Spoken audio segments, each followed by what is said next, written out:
mga ka-people, kapag araw-arawin niyo itong malunggay, kahit saan pwede ito.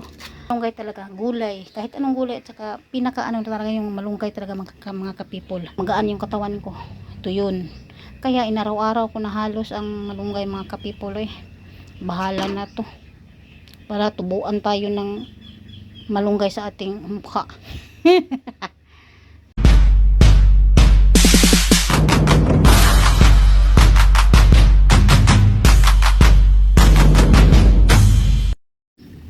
Luto tayo ng ano ngayon, ngayong tanghalian na sinabaw na fish pa rin. Fish pa rin, fish. At dahil hindi ako kumakain ng, yan, pag hindi nirito, kaya nagprito rin ako ng fish. Ayan. Ayan. Good morning sa inyong lahat. Lalong-lalo na kay Ma'am Sandra. Hello, good morning. May ganap shoutout, Ma'am. Thank you so much for watching always my video. Thank you all of you people sa mga sumusuporta sa aking mga video. Thank you so much. Thank you. So, sana suportahan niyo po ako lagi sa aking mga video. Ouch, init pala. Init pala yun. At saka ito yung mga pagka-people, alam nyo kung ano ito, yung insulin herbal, ito yun palagi ang inaano ng asawa ko. Ito po yun, minsan nilalagyan lang niya ng hot water tapos iniinom. Ito ngayon kakainin namin ito, kain lang. Ito yan, marami dito sa amin ngayon, maraming ganda-ganda ng tubo niya. So kung pababa ito ng sugar mga ka-people, sa pagkakaalam ko pababa raw ito kasi insulin din niya ito, insulin herbal. Ito yung mga dahon niya, yan. Ito yung ato natin yung suka. Minsan lang ako kumakain itong insulin mga ka-people. Kasi marami na kasi doon sa labas ng bahay namin. Kaya kumuha ko ng ilang piraso. Ito kumukulo na. Yan. Lagay natin ng asin. May ano rin ito mga ka-people ha. May ano rin ito. Naglagay na rin ako ito ng lemongrass, yung ginger at saka kamatis. Yung nilagay ko. Yan. Pakuluin na natin sandali mga ka-people ha. Bago ilagay natin yung malunggay. Ito yun. Kunti lang yung malunggay ko. Mga ka-people, kapag araw-arawin niyo itong malunggay, kahit saan pwede ito. Araw-arawin niyo, gagaan talaga yung pakiramdam nito mga ka-people. Subukan niyo lang talaga mga ka-people, kasi noon ang bigat-bigat ng katawan ko, at saka palagi akong parang masakit yung katawan ko, tapos parang gusto ko lang palaging nakahiga. Pero hindi mataas ang sugar ko ha, hindi rin ako high blood. Ano lang talaga mga ka-people, pag inano ko talaga, kasi noon bili lang kami ng mga ulam, halos mga karne-karne pa. Dito ngayon isda, palagi isda, tapos yung malunggay talaga, gulay, kahit anong gulay, at saka pinaka talaga yung malunggay talaga mga ka-people. Ito talaga bigla na lang na sa tingin ko parang ba yung pakiramdam ko, gaan-gaan talaga, tapos makapag trabaho na ako ng magaan yung katawan ko. Ito yun.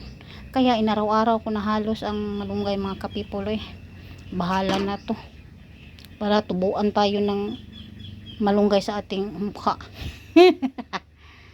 Joke lang yung mga ka-people ha. Ayan.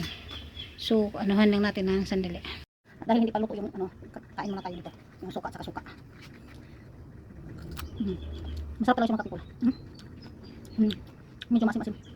Sarap siya, isaw sa suka. Sarap siya. Bilis makababa ito ng mga ka-people, mga sugar. Bilis makababa talaga ito. Pag nilagyan ko ito ng hot water, isang baso lang. Sa isang araw pag naubos ang asawa ko ng tubig. Yung tubig na nilagyan ng insulin. Lalagyan ko na lang ng water. Sarap talaga siya. Subukan nyo rin. Gusto nyo mataas yung sugar niya, subukan nyo rin. Araw-arawin nyo lang kain ito, tapos ngawan tapos mag-taste kayo ng sugar nyo. Pero mga ka-people ha, hindi kami kumakain ng rice umaga. Gulay lang, gulay, egg, hindi yun. Pero maganda talaga yung palaging gulay.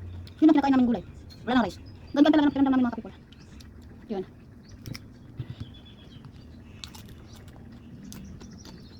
Sarap siya. Kain tayo.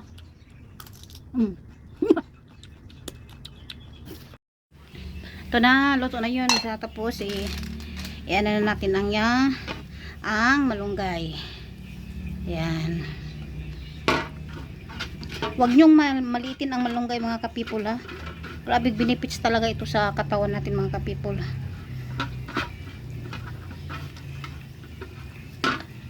Yan. Sarap na. Tapos hindi ko masyado yung malunggay kasi madali naman itong maluto. So yun. Patayin na natin yung apoy. Yan. Maluto na ito mga ka-people. Bilis maluto ng malunggay mga ka-people ha. Pwede nga itong i-shake. Diba? Oh, tingnan nyo. Pag may lemongrass, ang sarap bango-bango ng niluluto nyo. Yan, ang masarap na malunggay. That's it na.